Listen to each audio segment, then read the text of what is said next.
할렐루야. 각 가정에서 예배드리시는 우리 모든 성도 여러분들을 축복하고 그리고 환영합니다. 이 시간 수요 예배, 주 안에 있는 나에게 딴 근심이 있으랴, 우리 함께 찬양하심으로 수요 예배 시작하도록 하겠습니다.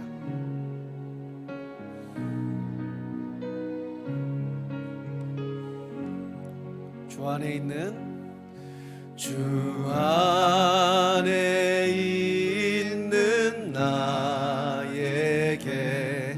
딴 근심이 있으랴.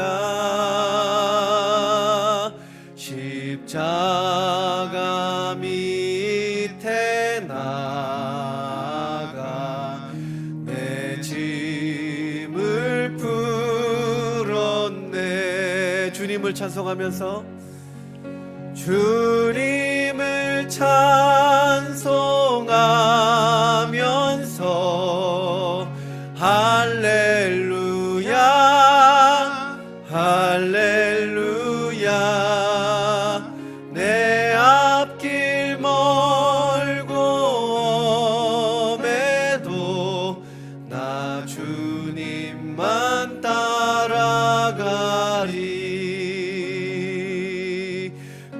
두려움이 변하여 내 기도 되었고, 전날의 한숨 변하여 내 노래 되었네. 주님을 찬송하면서 할렐루야 할렐루야. 내 앞길 멀고 험해도 나 주님만 따라가리. 아멘. 주는 자비하셔서 늘 함께 계시고, 내 궁핍함을 아시고 늘 채워주시네. 주님을 찬송하면서, 주님을 찬송하면서 할렐루야 할렐루야. 내 앞길 멀고 험해도 나 주님만 따라가리. 내 주와 맺은 언약은 영불변하시니. 아멘. 그 나라 가기까지는 늘 보호하시네. 주님을 찬송하면서, 주님을 찬송하면서 할렐루야 할렐루야. 내 앞길 멀고 험해도 나 주님을 찬송하면서, 주님을 찬송하 할렐루야 할렐루야 할렐루야. 내 앞길 멀고 험해도 나 주님만 따라가리. 아멘. 상황이 어떠든지 우리가 늘 주님을 찬송하고 주님을 섬기도록 부름받은 우리들인 줄 믿습니다. 우리 다 같이 주 없이 살 수 없네 함께 힘있게 더 찬송하시겠습니다. 박수 치시면서 주 없이 살 수 없네, 주 없이 살 수 없네, 죄인의 구주여, 그 귀한 몸의 피로 날 구속하소서. 아멘. 구주의 사랑으로 흘리신 보혈이 내 소망 나의 위로 내 영광 됩니다. 주 없이 살 수 없네, 나 혼자 못 서리. 힘없고 부족하며 지혜도 없도다.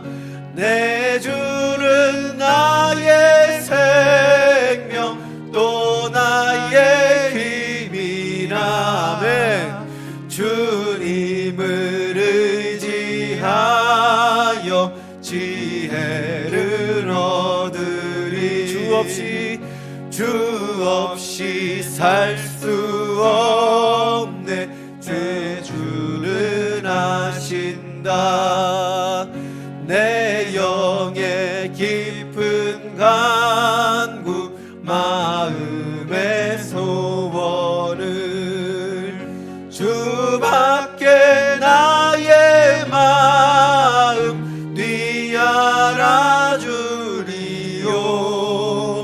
내 마음 위로하사 평온케. 아멘. 주 없이 살 수 없네, 주 없이 살 수 없네, 세월이 흐르고 이 깊은 고독 속에 내 생명 끝나도 사나운 풍랑일 때 날 지켜주시니.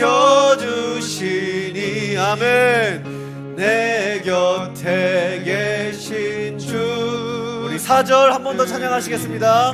주 없이 살 수 없네, 주 없이 살 수 없네, 세월이 흐르고 이 깊은 고독 속에 내 생명 끝나도 사나운 풍랑일 때 날 지켜주시니. 아멘. 내 곁에 계신 주님 내 힘이 갈 길을 밝히 보이시니. 갈 길을 밝히 보이시니 주 앞에 빨리 나갑시다. 우리를 찾는 구주 예수 고도라 하시네. 죄악 벗은 우리 영혼은 기뻐 뛰며 주를 보겠네. 하늘에 계신 주 예수를 영원히 섬기리. 아멘. 주리를 오라 하시는 말 기쁘게 듣고 순종하세. 구주를 믿기 지체 말고 속속히 나가세. 죄악 벗은 우리 영혼은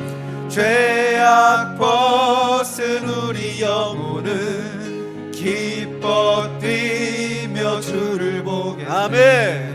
하늘에 계신 주 예수를 영원히 섬기리. 주 오늘 여기 계시오니 다 와서 주의 말씀 드세. 아멘. 듣기도 하며 생각하니 참 진리시로다. 죄악 벗은 우리 영혼은 기뻐 뛰며 주를 보겠네. 하늘에 계신 주 예수를 영원히 섬기리. 죄악 벗은 우리 영혼은, 죄악 벗은 우리 영혼은 기뻐 뛰며 주를 보겠네. 하늘에 계신 주 예수를 영원히 섬기리. 아멘. 주님이 우리의 생명 되신 줄 믿습니다.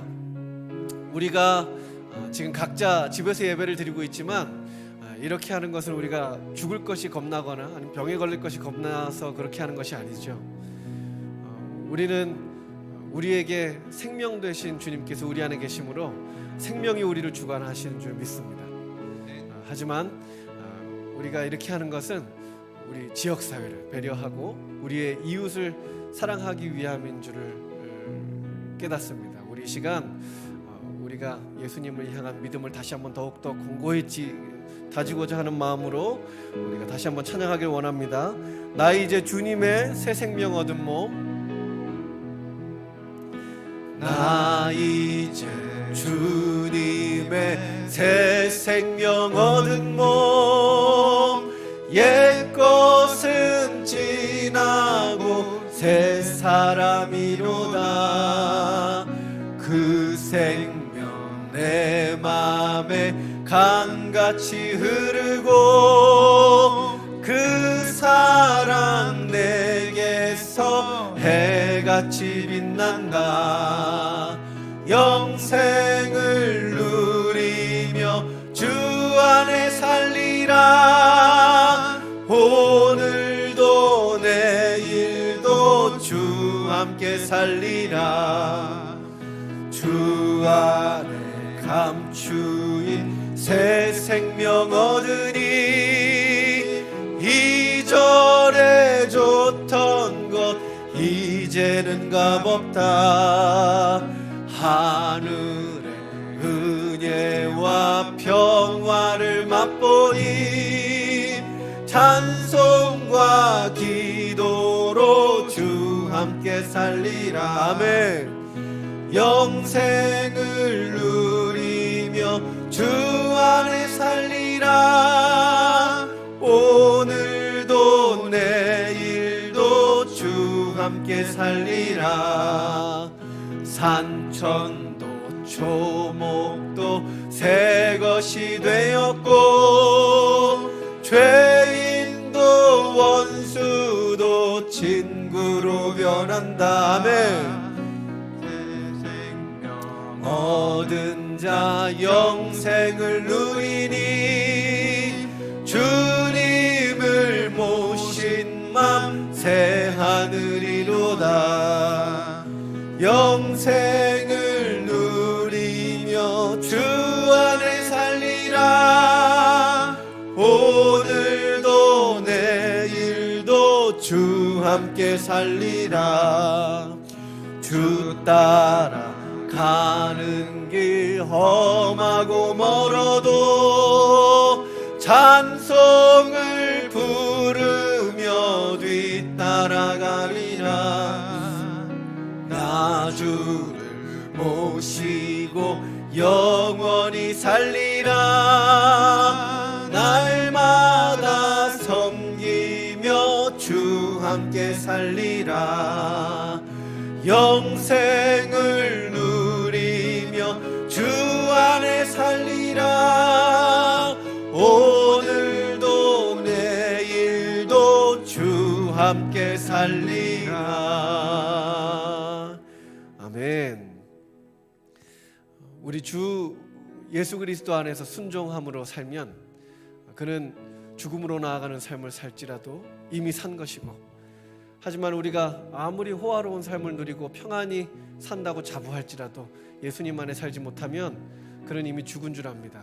우리 이 시간 말씀을 들을 때 성령 하나님께서 주 안에 거하는 것이 무엇인지를 깨닫게 해주시고 주님을 믿는 것이 무엇인지를 깨닫게 해달라고 함께 기도했으면 좋겠습니다. 그래야 깨달은 바 그 주님의 명령대로 순종하는 참된 생명을 우리 삶 가운데 누리는 자들 다 되게 해달라고 우리 이 시간 다 같이 주여 한번 크게 부르짖으시며 함께 기도하시겠습니다.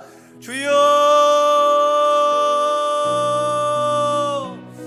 하나님 감사합니다. 주님께서 우리에게 주신 이 새 생명 가운데 우리를 살게 하여 주시옵소서. 주님께서 아버지 우리가 얽매여 있는 아버지 많은 죄악과 그 죽음의 아버지 모든 계략들을 아버지 주님께서 아버지 간파하게 하여 주시고 깨닫게 하시며 아버지 밝히 드러내 주시어 아버지 그곳에서부터 아버지 우리가 벗어날 수 있도록 아버지 우리에게 새로운 마음을 새로운 힘을 아버지 창조하시며 아버지 불어넣어 주시길 간구하오니 주여 말씀을 듣는 이 시간 우리 가운데 아버지 성령으로 아버지 임재하여 주시며 아버지 성령으로 아버지 가득 충만하게 아버지 채워주시오. 아버지 우리가 주님의 뜻을 아버지 분별케 하여 주시고 아버지 당신의 아버지 그런 말씀을 아버지 온전히 깨달아 아버지 그 말씀 아버지 순종할 수 있는 아버지 능력도 아버지 우리 한 또한 아버지 소유할 수 있도록 주님께서 부어주시오. 아버지 우리가 생명으로 나아갈 수 있도록 아버지 주님께서 우리에게 주신 아버지 새로운 삶으로 아버지 하나님 나라로 아버지 진입하여 들어갈 수 있도록 주님께서 역사하시며 인도하시며 이끌어 주시옵소서.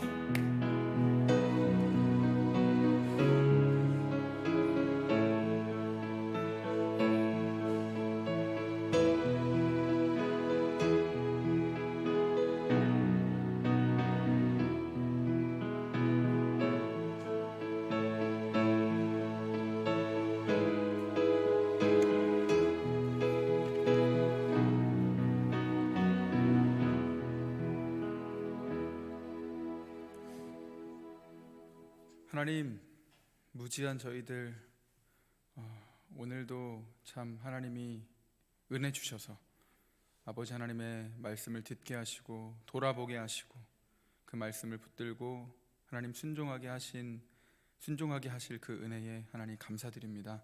주님, 하나님의 도움이 없으면 살아갈 수 없는 존재들임을 하나님 앞에 고백하오니 주여 날마다 매일의 은혜를 허락하여 주시며 그 은혜가 그 말씀이 우리를 이끌고 갈 수 있도록 주님 날마다 주님께 우리의 삶을 맡겨드리고 내어드리오니 주께서 주인 되시고 주께서 인도하여 주시옵소서. 그 주님이 통치하시고 다스리시는 그 천국을 그 영생을 누리며 살아가는 저희 모두 될 수 있도록 은혜 베풀어 주시옵소서. 감사드리며 이 모든 말씀 우리 주 예수 그리스도의 이름으로 기도드렸습니다. 아멘.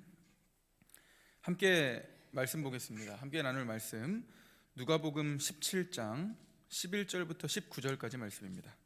누가복음 17장 11절부터 19절입니다. 신약성경 125면에 있습니다. 누가복음 17장 11절부터 19절. 11절부터 19절 찾으셨으면 한 절씩 교독하겠습니다. 제가 먼저 읽겠습니다. 예수께서 예루살렘으로 가실 때에 사마리아와 갈릴리 사이로 지나가시다가 한 마을에 들어가시니 나병 환자 10명이 예수를 만나 서서 소리를 높여 이르되 예수 선생님이여 우리를 불쌍히 여기소서 하거늘 보시고 이르시되 가서 제사장들에게 너희 몸을 보이라 하셨더니 그들이 가다가 깨끗함을 받은지라. 그 중에 한 사람이 자기가 나은 것을 보고 큰 소리로 하나님께 영광을 돌리며 돌아와 예수의 발 앞에 엎드려 감사하니 그는 사마리아 사람이라. 예수께서 대답하여 이르시되 10사람이 다 깨끗함을 받지 아니하였느냐? 그 9은 어디 있느냐? 이 이방인 외에 하나님께 영광을 돌리러 돌아온 자가 없느냐 하시고. 함께 읽겠습니다.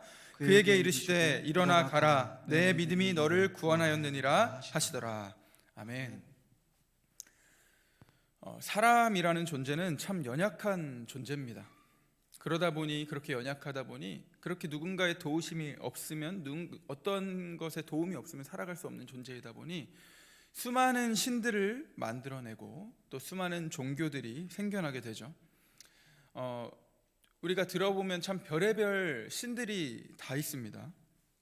우리 주변에 보이는 거의 대부분의 것들이 신으로 숭배되고 있는 것 아시나요? 각종 동물들이며 여러 자연들이며 모든 것들이 다 신으로 여겨지며 숭배됩니다. 성경에도 보면 우리 애굽 하나님께서 출애굽하실 때 그 애굽의 10가지 재앙으로 이스라엘 백성을 출애굽시키시죠.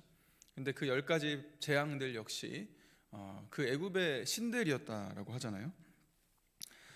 하나님은 이러한 재앙들로 애굽을 심판하시고 그 애굽이 섬기는 신들보다 뛰어나신 여호와 하나님이심을 드러내시며 출애굽시키시는 사건도 성경에 등장하죠. 이렇게 신들이 많다라는 거예요. 게다가 그것도 모자라서 직접 신을 새겨 만들기도 합니다. 성경에 등장하는 은장색들이나 뭐 이런 사람들이 우상을 새겨 만드는 사람들이잖아요. 그리고 아브라함의 아버지 그 데라도 뭐 우상을 새겨 만들던 사람이다라는 이야기들이 있어요. 눈에 보이는 대부분의 것들이 신들이고 그것도 부족해서 직접 신을 만들어서까지 섬기기도 하는 게 연약한 인간, 불안해하는 인간이다라는 거예요. 하지만 성경은 말합니다. 사람이 만든 것은 신이 아니다.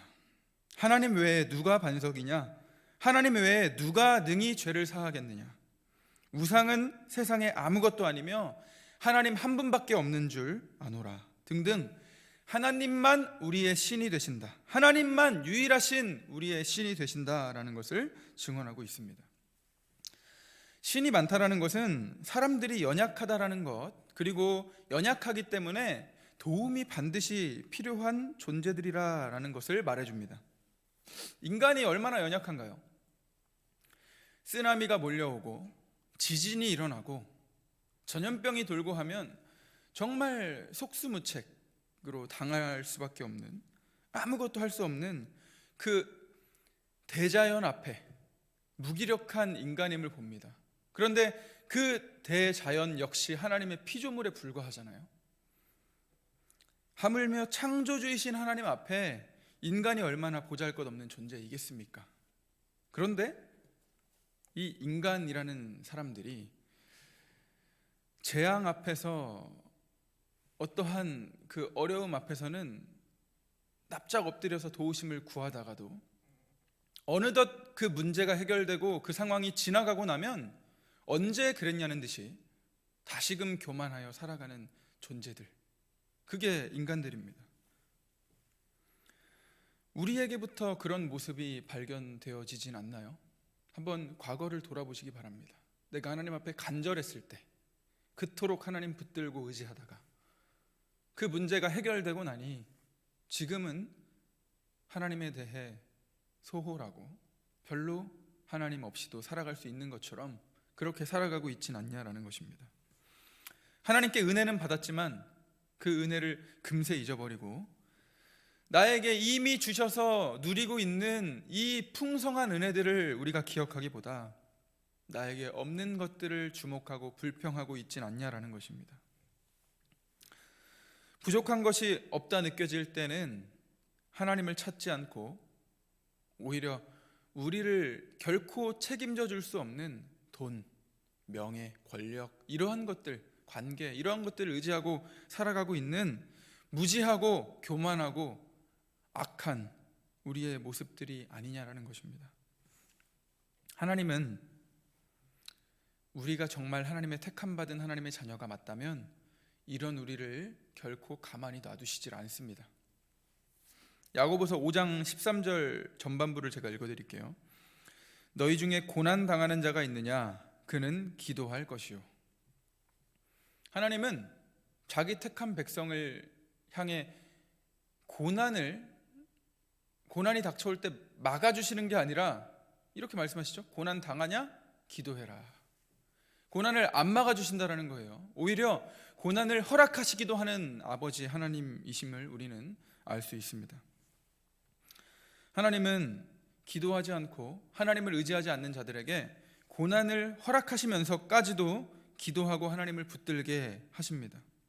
우리 입장에서 보면 하나님이 우리를 정말 사랑하시면 이 고난을 막아주셔야지, 도대체 고난을 허락하시는 건 뭐야? 우리를 사랑하시는 게 아닌 게 분명해 라고 우리가 생각할 수 있지만, 오히려 우리를 사랑하시기에 우리와 함께 하고 싶으셔서 마치 자녀의 그 여린 종아리에 회초리를 대는 그 아버지의 심정으로 우리를 징계해서라도 하나님 앞에 나오게 하시는 아버지 하나님의 마음이다라는 거예요. 히브리서가 말하잖아요. 징계가 없으면 사생자다. 친아들이 아니다. 혹 성도님들의 삶이 고난의 연속이십니까? 그것이 우리에게 버거운 것일지 모르지만 정말 이렇게 쉽게 말할 수 없을 정도로 정말 죽을 것 같은 고통일 수 있으나 고난은 하나님이 우리를 포기하지 않으셨다라는 증거가 되기도 합니다. 우리는 그때에 우리 아버지 되신 하나님께 나아가 도우심을 구해야 하는 것이죠. 사람들은 자신의 한계와 약함을 깨닫게 되면서 수많은 신들을, 수많은 종교들을 만들어내듯 고난의 과정들을 통해서 하나님을 붙들고 의지하게 되기도 합니다. 그러다가 어떠한 경우에는 삶의 무게에 못 이겨 그 하나님을 향한 그 끈을 놓아버리는 케이스가 있고, 혹은 힘들어서 하나님께 살려달라고 매달리다가도 문제가 해결되면 언제 그랬냐는 듯이 하나님을 배반하고 다시금 자신의 삶을 살아가는 케이스들이 있습니다. 이스라엘 역사를 한번 우리가 생각해 보기 원합니다. 그들이 소위 말해서 잘 나갈 때 하나님을 찾지 않고 우상 숭배합니다. 하지만 그들이 고난 가운데 있을 때 그제서야 울며 불며 하나님께 매달리죠. 그리고 하나님이 또 회복시키시면 어떻게 해요? 또 교만하여 죄짓고 자기 멋대로 살아가는 반복이잖아요. 창세기부터 말라기까지 그 내용의 반복입니다. 하나님이 은혜 주시면 감사하며 하나님을 붙들고 나아가야 되는데 언제 은혜 받았냐는 듯이 교만하여지고 하나님을 배반하고 우상 숭배하고 하나님이 징계하시면 또 울며 불며 매달렸다가 또한 하나님이 구원해 주시면 다시금 범죄하는 이 타락, 이것의 반복 아닌가요?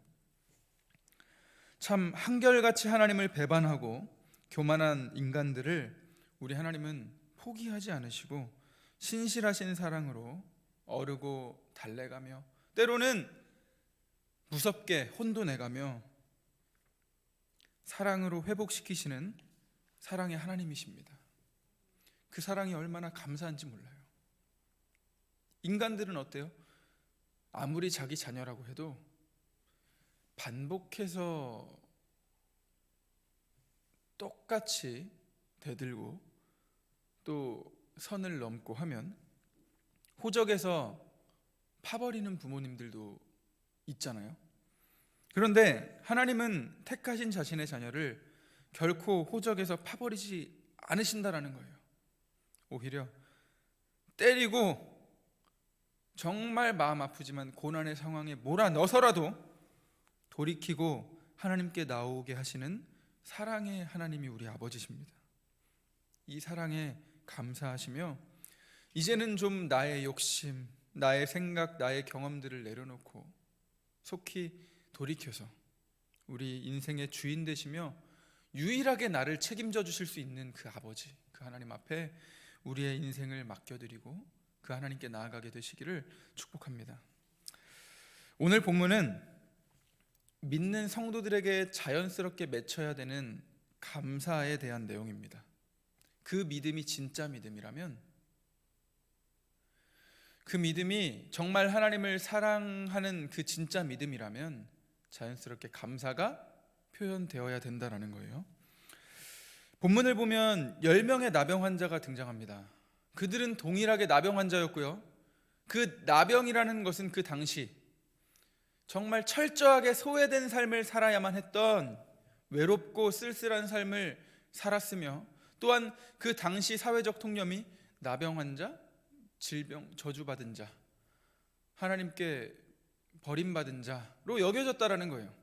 철저하게 소외되고 나는 하나님 앞에 버림받았나? 라는 그 좌절감으로 사로잡혀 살아가야 하는 자들이었다라는 거죠. 그런데 동일한 아픔을 지녔고 또한 예수님을 만나 동일한 회복의 사건을 경험했는데 그 문제가 해결되었을 때에 그 반응이 달랐다라는 것을 우리가 주목해 보기 원합니다.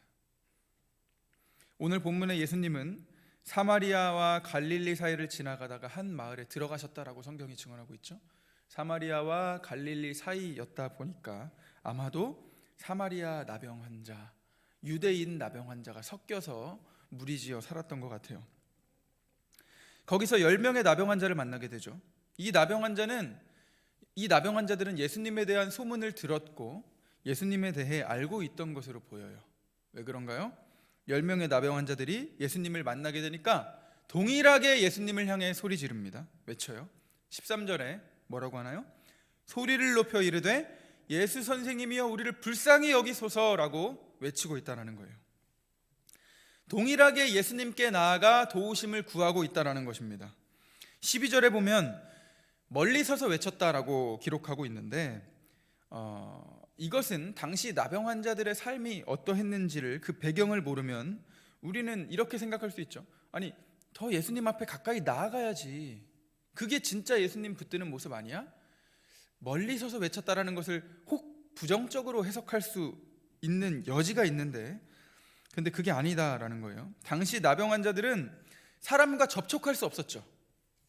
그리고 누군가를 만나게 되었을 때 그들이 보여야 할 반응은 뭐냐면 입을 가리고 멀리 서서 소리칩니다. 나는 부정하다, 나는 부정하다. 가까이 오지 말라라는 거예요. 난 부정하니까. 이렇게 해야만 했던 자들이 바로 나병 환자들이에요.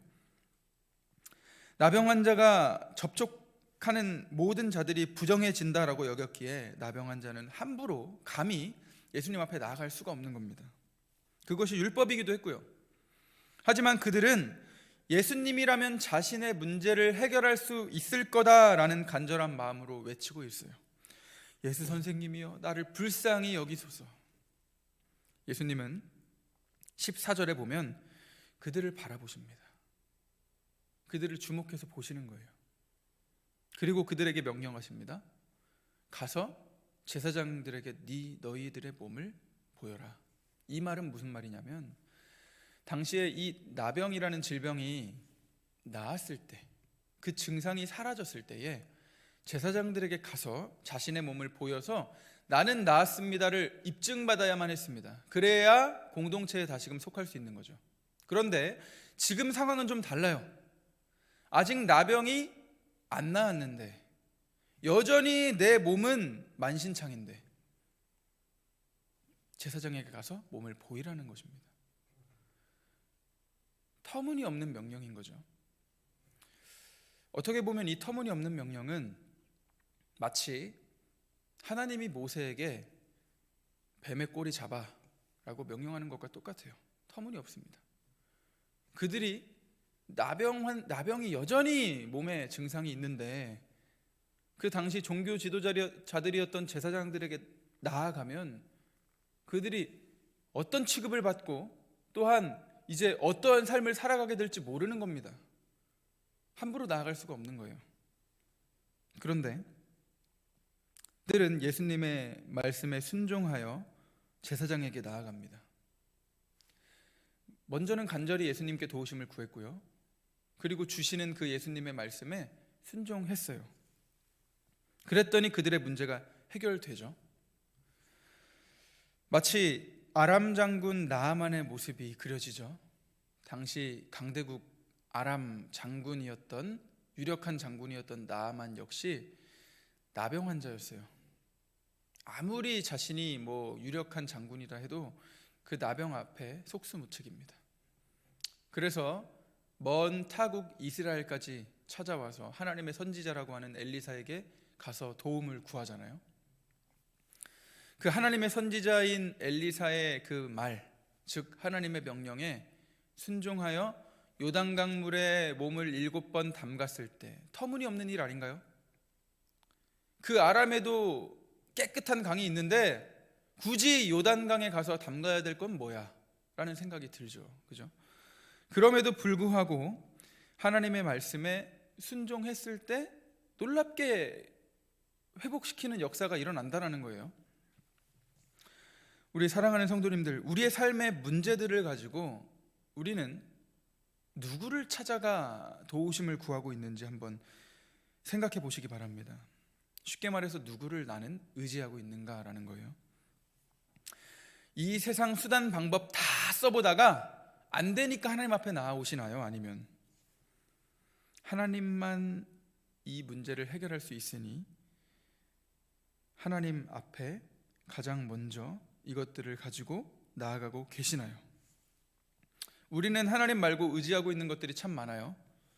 사람 의지하고, 내 경험 의지하고, 내 지식 의지하고, 내가 가진 재력 의지하고, 세상 방법들을 의지하는 믿음 없는 우리의 모습을 우리는 종종 발견하게 됩니다. 이런 믿음 없는 모습 가운데서는 그 믿음의 열매로 나타나야 되는 감사가 나타날 수가 없어요. 왜요? 문제가 해결되었을 때 우리는 결국 내가 의지하던 그것 때문에 문제가 해결되었다라고 생각하잖아요. 교만한 우리들은 내가 잘 선택해서, 내가 잘해서 이 문제가 해결됐다라고 생각한다라는 거예요.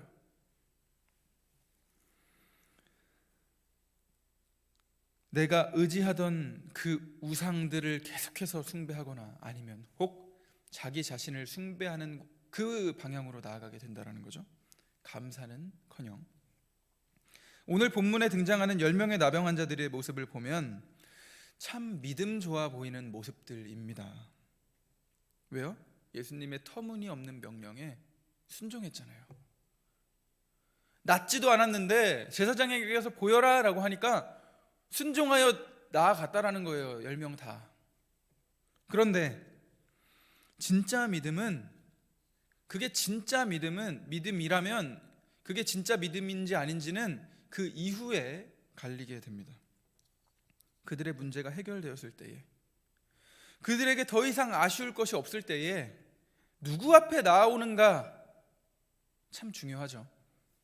놀랍게도 예수님의 터무니없는 명령에 순종했던 10명의 나병 환자 중 단 한 사람만 하나님께 영광 돌리며 예수님 앞에 나와 엎드려 경배하죠. 예수님이 물어보시는 거예요. 17절에 나머지 9은 어디 갔냐? 다 똑같이 나음을 입지 않았냐? 어찌 이 이방인, 사마리아 사람을 이방인이라고 표현하셔요? 이 이방인 외에 하나님께 영광을 돌리러 온 사람이 없느냐? 의도적으로 질문을 던지고 계신다라는 것입니다. 그리고는 자신의 문제를 해결받고 예수님 앞에 나온 사마리아 출신 이 나병 환자를 향해서 구원을 선포하셔요. 구원. 우리는 연약한 존재들입니다. 그래서 우리가 도무지 해결할 수 없는 그 문제 앞에 우리는 어떤 절대자, 우리의 문제를 해결해 줄 수 있는 어떤 존재를 찾기 마련이죠. 마치 사람들이 종교를 만들고 우상을 만들어 섬기는 것과 마찬가지입니다. 혹 그 대상이 하나님이라 할지라도 그 하나님을 섬기는 목적이 내 문제 해결 거기까지만 있다면 그 또한 우상 숭배가 될 수 있는 거예요. 대부분이 고난 앞에 어떠한 절대자를 찾게 된다는 거예요. 수많은 사람들에게 깔려있는 그 종교심이 바로 그것입니다. 이번 코로나 사태로 말미암아 우리는 하나님 앞에 열정적으로 매달리고 기도하게 되고 우리의 모습을 돌아보며 회개하게 되잖아요. 이 역시 우리의 연약한 모습입니다. 그런데 중요한 것은 이 문제가 해결되었을 때 우리의 반응이 어떻게 나타날 것인가, 여기에 있다라는 것입니다. 우리가 코로나19로 어려움을 당한 대구 경북 지역 돕기 헌금에도 동참하고 또 매 예배 때마다 또한 기도할 때마다 회개하며 하나님 앞에 불쌍히 여겨달라라고 기도하죠. 그리고 예배의 소중함도 깨닫고 앞으로는 정말 예배의 자리를 내가 사모하면서 주님을 위해 살아야겠다 결단하고 하나님 속히 이 문제를 좀 해결해 주십시오라고 우리가 간구하잖아요. 하나님은 분명 이 문제를 해결해 주실 겁니다. 왜요? 우리가 간절하게 하나님께 부르짖고 매달리고 하나님은 이 문제를 해결해 주실 거예요. 하나님의 선한 일에 동참하는 사람들을 통해서, 하나님이 세우신 지도자들을 통해서, 여러모로 섬기고 있는 그 의료진들과 그 여러 섬김이들을 통해서 이 문제가 해결될 겁니다. 그런데 더 중요한 것은 뭐냐면 그 다음이에요. 문제가 해결되어서 우리에게 다시금 함께 모여 마음껏 예배할 수 있는 특권이, 은혜가 우리에게 주어졌을 때에 우리는 과연 얼마나 이 은혜를 소중히 여기며 주님을 위해 살아갈 것인가 라는 거예요. 10명의 나병 환자가 있었습니다. 똑같이 하나님 앞에 엎드려 도우심을 구했습니다. 그런데 9명은 자기 길을 찾아갔다라는 거예요. 주님께 드렸던 결단, 주님께 드렸던 회개, 이것이 과연 얼마나 갈까요? 나병을 치유받고 예수님께 감사는커녕 각자의 삶을 살아갔던 9명의 나병 환자처럼, 혹 코로나 바이러스가 지나고 나니 막상 다시금 교회에 모여서 예배하다 보니 처음에는 감사하고 좋은데 다시금 이런저런 섬김과 봉사와 예배를 감당하다 보니 어느덧 감사가 사라지고 다시금 편하게 가정에서 예배드리던 그때를 추억하고 있는 것은 아닐지, 우리의 모습을 진지하게 점검해보고 늘 돌아봐야 된다는 것이죠. 마치 애굽 사람들이 죽도록 애굽에서 고생하다가 하나님께 간절히 부르짖잖아요. 그들의 부르짖는 소리가 하나님께 상달돼서 하나님이 그들을 출애굽시키셨다라고 하잖아요. 그토록 그들은 괴로웠어요. 그런데 막상 나오고 나니까 애굽에서의 삶이 차라리 편한 것 같은데, 파도 먹고 마늘도 먹고 고기도 먹고 부추도 먹고, 근데 이거 뭐야 지금. 이러한 삶으로 우리가 돌아갈 수 있는 존재들이라는 거예요. 우리는 겸손해야 됩니다. 교만하면 안 되고요. 늘 하나님의 도움 없이는, 은혜 없이는 살아갈 수 없는 존재들임을 우리는 인지해야 되는 것이죠. 오늘 본문을 통해 우리 주님은 너희가 하나님 앞에 간절히 부르짖고 문제가 해결되었어. 그런데 그 다음은? 이라고 질문을 던지고 계신다라는 것입니다.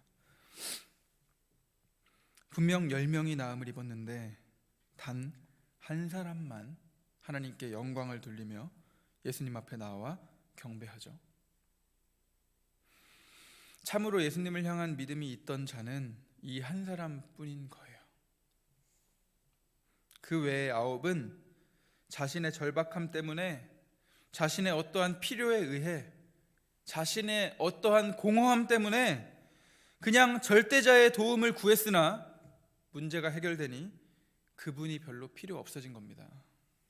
오히려 이제는 걸림돌이 될 뿐이고 내 인생의 방해자가 되는 거예요. 이제 그만 좀 간섭하십시오. 내 인생 내가 살겠습니다. 각자의 삶을 따라 살아가게 된다라는 것이죠. 분명 믿음 좋은 사람들처럼 보였는데, 분명히 터무니없는 예수님의 명령에도 순종했었는데, 결국 드러나는 것은 그들의 믿음 없는 모습이다라는 거예요. 하나님을 사랑하는 모습이 아니라 하나님을 이용해서 나의 필요들을 채우려는 모습이, 그들의 그 실체가 드러나게 되는 것이죠. 우리의 모습을 돌아봅시다. 위기의 상황에 누구를 찾으시나요? 이 세상 방법들을 의지하시나요? 혹 하나님을 찾는다 할지라도 그 하나님을 찾는다면 그 하나님을 찾는 이유가 무엇인가요? 내 상황 가운데 닥친 이 표면적인 문제 해결이 목적인가요? 아니면 그거 넘어서 하나님으로부터의 단절로 말미암아 우리에게 공급되지 않는 그 생명력으로 말미암아 우리가 존재일 수 없고 가치일 수 없고 정말 하나님이 없으면 살 수 없다라는 그 마음으로 겸손하게 아버지 앞에 나와 그 은혜를 구하고 그 도우심을 구하고 그 부르짖고 있는 것인가요? 우리의 상황이 해결되는 것은 너무나도 제한적인 거예요. 그 상황은 해결되었다가도 다시금 그러한 상황이 우리에게 주어질 수 있는 겁니다. 그럼 또다시 하나님 앞에 불평하고 원망하고 그렇게 된다라는 거죠. 상황 해결이 목적이었으면. 하지만 우리가 바울의 고백처럼 비천에 처할 줄도 알고 풍부에 처할 줄도 알고 배부름과 배고픔과 풍부와 궁핍에도 처할 줄 아는 일체의 비결을 배우게 될 때에 우리는 고백하게 될 겁니다. 내게 능력 주시는 자 안에서 내가 모든 것을 할 수 있느니라. 이 말씀은 예수님을 이용해서 나 하고 싶은 대로 다 할 수 있다라는 말씀이 아닌 거 다 아시죠? 주님께 우리의 인생을 맡겨드릴 때 누리게 되는 그 평강으로 인해서 내가 감옥에 갇히게 되는 불행한 상황에 처하게 될지라도, 혹 내가 기쁨의 길을 걸어가게 된다 할지라도, 정말 나는 그 모든 상황 가운데서 내게 능력 주시는 자 안에서 내가 감사하며 평안을 누리며 살아갈 수 있다라는 거예요. 진짜 믿음이 무엇인가요? 진짜 믿음과 가짜 믿음 모두 하나님의 말씀에 순종할 수 있습니다. 왜요? 자신들의 문제를 해결해 준다면 뭔들 못하겠어요. 그런데 순종의 목적이 무엇이냐라는 것입니다. 하나님께 나와 열심히 예배드리고 기도하는 사람이 있을 수 있죠. 똑같이 자신의 문제를 가지고 하나님 앞에 나와 도우심을 구할 수 있습니다. 그런데 이 문제가 해결되었을 때 반응이 달라요. 누군가는 자신이 하나님께 나아왔던 주된 목적, 자신의 문제가 해결되었을 때니 더 이상 하나님이 필요 없는 겁니다. 이제는 하나님에 떠나 자신의 삶을 살아가게 됩니다. 그런데 하나님께 나아왔던 목적이 단지 자신의 표면적인 문제 해결에만 있던 자들이 아니었던 자는 문제가 해결되었을 때에 하나님으로 말미암아 이 문제가 아닌 것이 되어버리며 그는 이제는 더욱 하나님을 의지하게 되고 이제는 참된 평안과 안식의 자리로 들어가게 되는 거죠. 그분이 우리의 삶을 책임지시고 그분이 우리의 아버지 되신다라는 그 자리로 나아가는 것입니다. 그게 천국이에요. 이해가 되세요? 천국은 우리가 죽어서 가는 어떤 화려한 보석들로 가득한 곳이라고 생각할 수 있지만 성경이 말하는 천국은 그러한 것이 아닙니다. 하나님의 그 크고 넓고 광대하신 하나님의 다스림을 받는 그 삶, 그게 천국인 것이죠.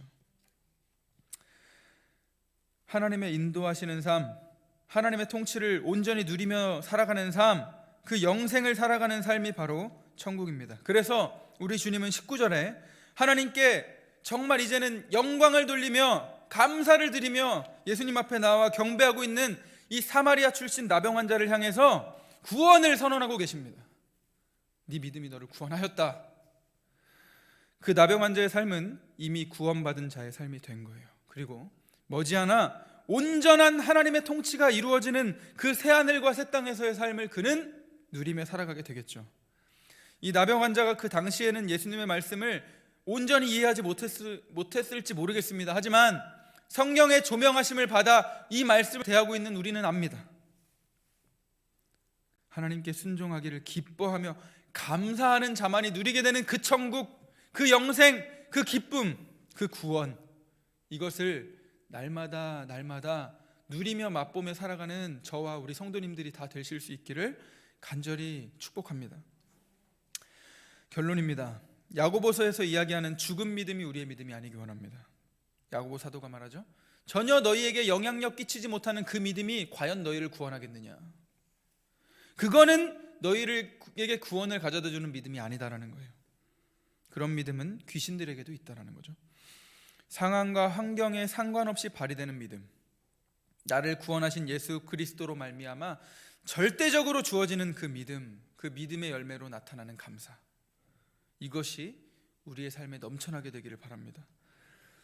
나는 하나님을 지금 왜 믿고 있는지, 나는 정말 그냥 단지 나의 이 어떤 표면적인 문제 때문에 그냥 하나님을 이용하고 있는 것은 아닌지, 그렇게 하나님을 믿는다는 것으로 하나님을 우상숭배하고 있는 것은 아닌지 우리의 모습을 점검하시고,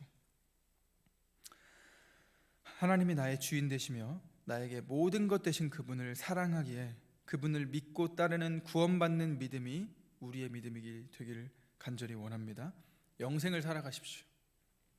지금 이 순간 하나님과 동행함으로 누리게 되는 그 영생을 누리지 못하면 우리는 천국에 갈 수 없어요. 가더라도 그곳은 그 사람에게 천국이 아닐 거예요. 하나님이 귀찮고 하나님이 거슬리고 싫은데 그분과 24시간 365일 영원히 동행하며 그분께 순종하는 삶을 살아가는 그 천국이 과연 천국이겠냐라는 것이죠. 지금 이 순간 우리 하나님께 우리의 인생을 맡겨드릴 때 그분으로 말미암아 주어지는 그 기쁨과 감사와 평강과 그 영생을 누리며 우리가 맛보며 내가 내 인생 정말 이끌어가려고 발버둥 칠 때는 이렇게 힘들더니 우리 하나님께 나의 모든 것 맡겨드리니 이러한 은혜들을 나에게 허락하시고 이러한 자유와 이러한 감사와 이러한 평강을 내가 누리게 되는구나. 이것이 하나님을 의지하는 삶이며 이게 영생이구나. 이것을 우리가 맛보며 더욱 풍성히 누리게 되는, 그래서 이제 머지않아 온전히 이루어지는 그 새하늘과 새 땅에서의 그 영원한 그 기쁨을 우리 모두가 함께 누리게 되는 우리 성도님들이 되시기를 간절히 축원합니다. 함께 찬송가 436장 찬양하겠습니다.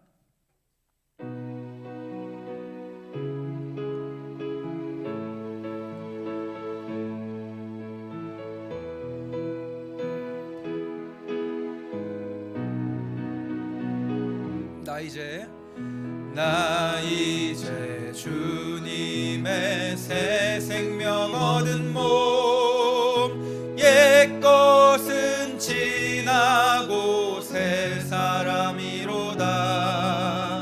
그 생명 내 맘에 강같이 흐르고 그 사랑 내게서 해같이 빛난다. 영생을 누리며 주 안에 살리라. 오늘도 내일도 주 함께 살리라. 주 안에 감추인 새 생명 얻으니 이전에 좋던 것 이제는 값없다. 하늘의 은혜와 평화를 맛보니 찬송과 기도로 주 함께 살리라. 영생을 누리며 주 안에 살리라. 오늘도 내일도 주 함께 살리라. 산천도 조목도 새 것이 되었고 죄인도 원수도 친구로 변한다. 새 생명 얻은 자 영생을 누리니 주님을 모신 맘 새 하늘이로다. 영생을 누리며 주 안에 살리라. 오늘도 내일도 주 함께 살리라. 주 따라가는 길 험하고 멀어도 찬송을 부르며 뒤따라가리라. 나 주를 모시고 영원히 살리라. 날마다 섬기며 주 함께 살리라. 영생을 누리며 주 안에 살리라. 오늘도 내일도 주 함께 살리라. 아멘.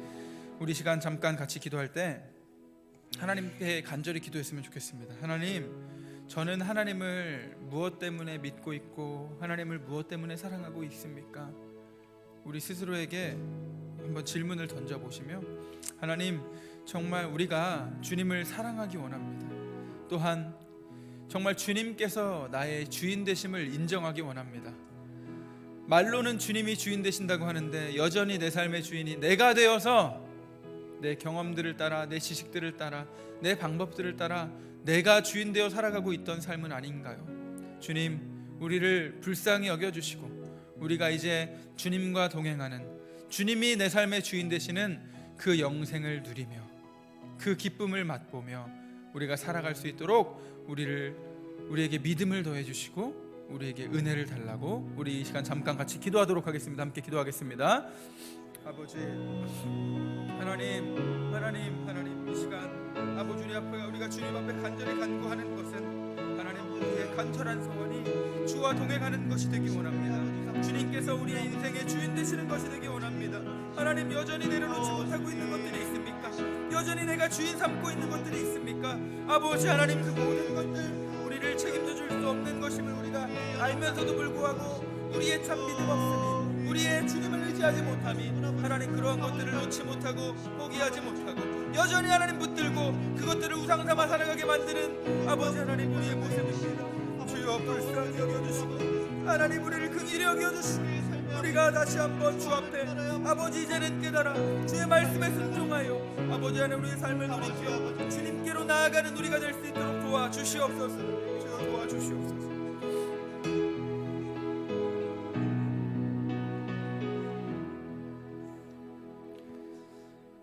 하나님, 우리가 이제는 하나님이 우리의 삶의 주인 되시고 아버지 되시며 하나님의 뜻만 우리의 삶 가운데 일어나고 이루어지고 나타나는 그 천국을 우리가 누리며 살아가기를 간절히 소원합니다.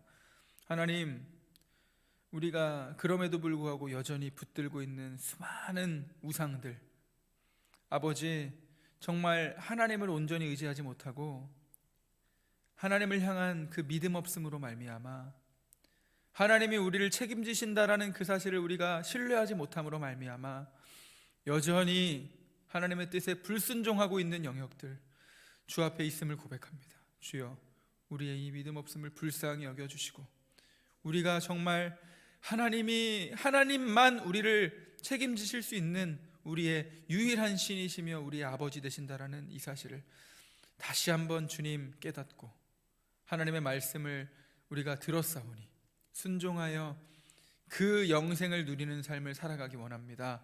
하나님, 그 발걸음 가운데에 참된 기쁨과 참된 평강을 우리가 맛보며 살아가게 하시며 이것이 정말 복된 것이며 이것이 하나님 어떠한 것과도 바꿀 수 없는 하나님 정말 중요한 것임을 우리가 이제는 좀 깨닫고 맛보며 영생을 누리며 살아가는 그 천국을 살아가는 우리 모두 될 수 있도록 은혜를 베풀어 주시옵소서. 감사를 드리며 이 모든 말씀을 우리 주 예수 그리스도의 이름으로 기도드렸습니다. 아멘. 주기도문 하시겠습니다. 하늘에 계신 우리 아버지여, 이름이 거룩히 여김을 받으시오며 나라의 임하옵시며 뜻이 하늘에서 이루어진 것 같이 땅에서도 이루어지이다. 오늘날 우리에게 일용할 양식을 주옵시고 우리가 우리에게 죄 지은 자를 사하여 준 것 같이 우리 죄를 사하여 주옵시고 우리를 시험에 들게 하지 마옵시고 다만 악에서 구하옵소서. 대개 나라와 권세와 영광이 아버지께 영원히 있사옵나이다. 아멘.